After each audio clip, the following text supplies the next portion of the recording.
Yo, what's up? Alright, the reason why I'm making this is because well, I think it's a pretty cool way to think about derivatives. And it really helped me, it provided a visual representation of it.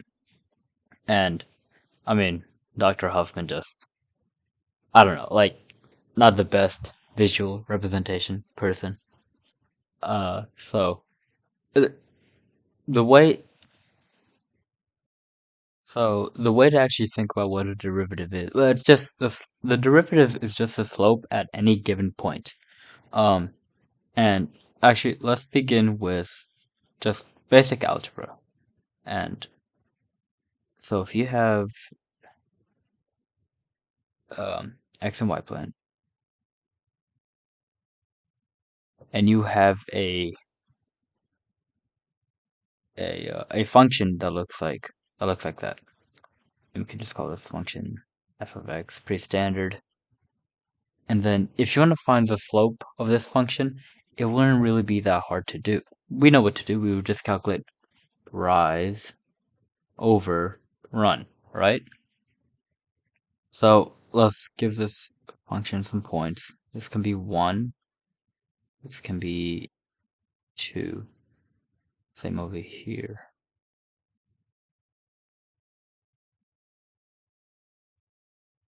So to calculate the slope, it would just be 2 minus 1 over 2 minus 1, which is 1. I mean, not hard, right?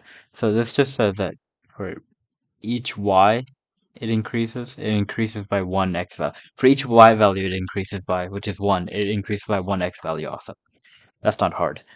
But this is impractical because you don't find, what do you call it? Like values that correspond like this in nature that often. Usually you find values like, let me draw another graph here. Usually, a lot of the time you find values that look like this. Uh,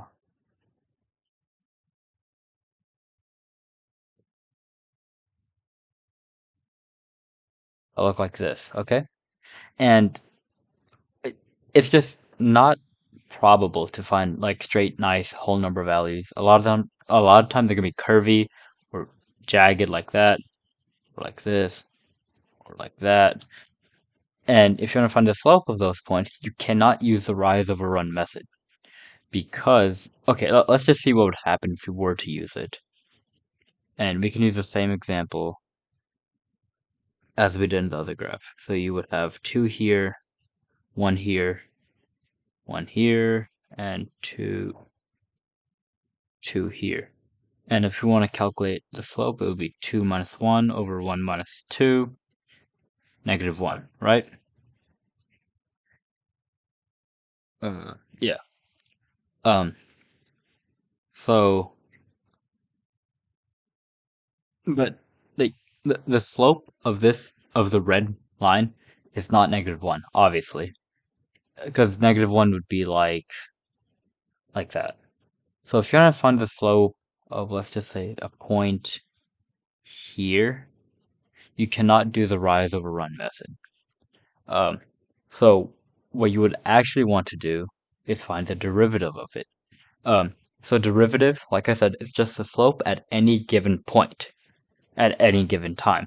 So, uh, and that is what we call a tangent. Tangent, the root word of tangent is tan or tang, and same thing as tangible. Tangible means you can touch it. Tangent means touches. It touches the curve. So it would look something like, that's not good. It would look, no,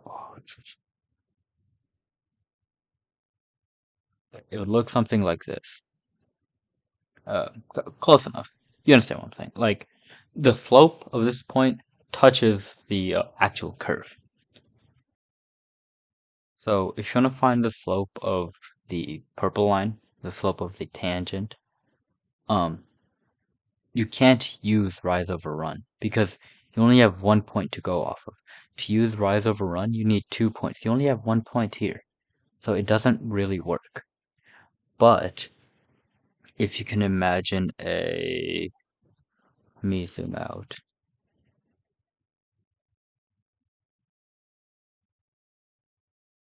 Okay, imagine you had a unit circle, right? And so let me go and erase some of this stuff.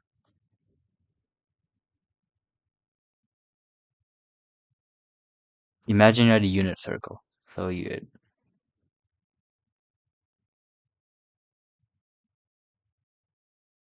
like that. And the tangent would be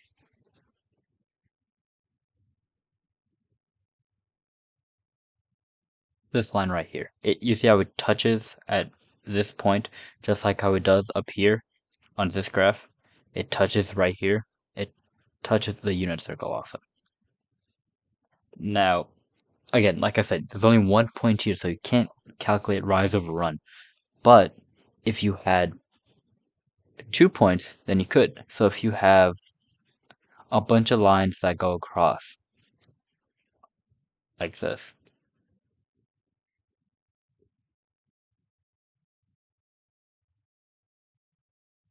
like that, and all the blue lines are called secants. And if you think about it, that makes sense because if this is a unit circle and the middle is right here, the radius is 1. It, if you think back to trig, it makes sense why we use a unit circle to calculate radians and secants. But back to the tangent. If you have 2 points, then you can calculate the slope of these lines. Easy. Just rise over run. And like you see, as you're getting closer to the tangent, the length of the chord inside, like this is the length of the chord inside, it's getting smaller and smaller and smaller and smaller and smaller. So if the length right here is 1, then the next line's gonna be like 0.09, then like 0.9 to 0.85 to 0.8, and eventually it's gonna get down to like 0.0001, but it's still not gonna touch the purple line. There's still gonna be like an infinite number of decimals between the secant and the tangent. But you can work with that because it gives you 2 points to go off of. And that's basically, in my opinion, it like this just makes sense in my mind. That's a good definition of a limit because as x approaches 0, you're getting closer and closer to the tangent. So if we were to let's go and draw a new set of axes. Yeah, clean some of this up. Um, and we can okay, a new set of axes, right?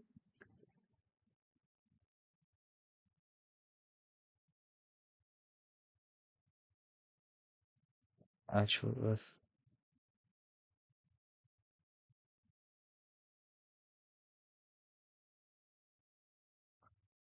and we're gonna have a curve that looks like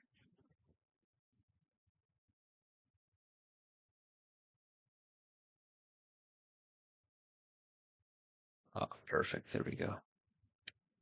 This can be a curve, and we're just gonna call it mm, function y equals f of x. Okay. Now, if what you're after is the gradient of not the gradient, sorry, the slope of a tangent, you got to start thinking about the slope of secants as they get closer to the tangent. So these are the slopes of secants, and you can see like the the length of the length of the secants are getting smaller and smaller and smaller and smaller. Like you see the red lines, you see how they're getting closer together. as they approach the tangent. Now, I can't really give the best representation because, I mean, for these lines to be almost touching each other, it would go, well, it does go on to infinity, right? And so these are the slopes of the secant. This is the slope. Well, you're trying to find the slope of the tangent. So in order to get the slope of a secant, that's not hard. You just pick points. You can pick any points you like. You can pick, let's just say this point here and that point there. And so the slope of the secant would look like that. Yeah? And let's just say the slope, like your derivative, the slope of the tangent, your tangent is somewhere in between here. You can see how do you see how the slope of this is kind of similar to the slope of this? Like you're within the ballpark, yeah? Now, let's give the points some values. So this value we can have the first value we can just call x, and this value we can just call okay. Well, the first value is x, right? Because it's f of x, and the the distance between the two values we call that h, just for whatever random reason. Don't know why. Now, if because x, the value of x is just the distance between the origin and this point. That's just what all x is. H is the distance between the origin and this point, right? So this point is just x plus h, yeah? So if you have x values,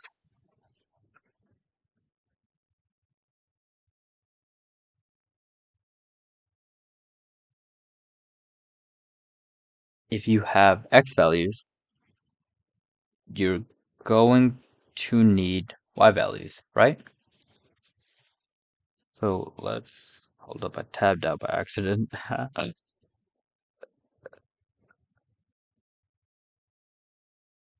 Okay.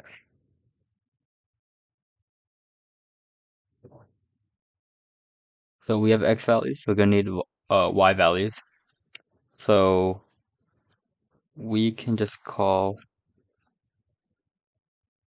this part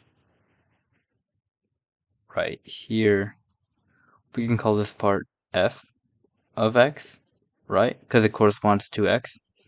And we can call this part up here f of x plus h. Now, to get the value of a secant, it's not hard. All you would need to do is f of x plus h minus f of x over. So we have uh this is just your rise, and we can put that over your run, and your run is x plus h minus x. And you can see that the x's cancel out, so you just have h. So let me zoom out.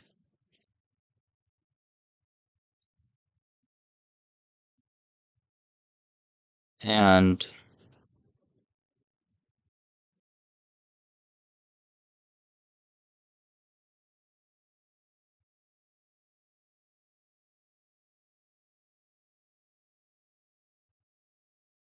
okay, so we can rewrite this equation and write it as um, the slope of your secant equals f of x plus h minus f of x over h, right? Now, your h can't be 0 because you have to divide by 0, right? Okay, so I just reformatted it. But essentially, what you have is you have m, like m secant is the slope of your secant. This is your secant. But the secant isn't really what you want. You want the slope of your tangent, which is called the derivative. Now, to get to the derivative, you see how, let's just say derivative is right here. Okay? That's your derivative. And again, like I said, we can't use rise over run. But if we have tangents, if our tangent gets so close that it's basically on our derivative or extremely, like, there's space in between that secant and that tangent, but it's insignificant. And it can get infinitely smaller. Well, for you to do that, your x value has to decrease. So if your your h value has to decrease. Sorry. So if your h value got smaller and smaller and smaller until it's just like almost touching,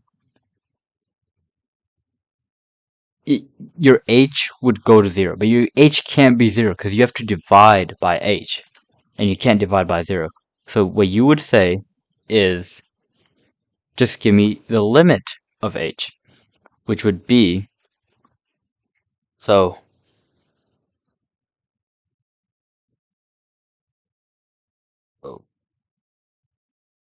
you can just have the limit of h go to 0. So that would mean that the slope of the tangent is limit as h approaches 0. So your h isn't exactly 0, but it's basically there. So it could be any value. It can be like 0.000001. Not 0, but practically there. F of x, or let me...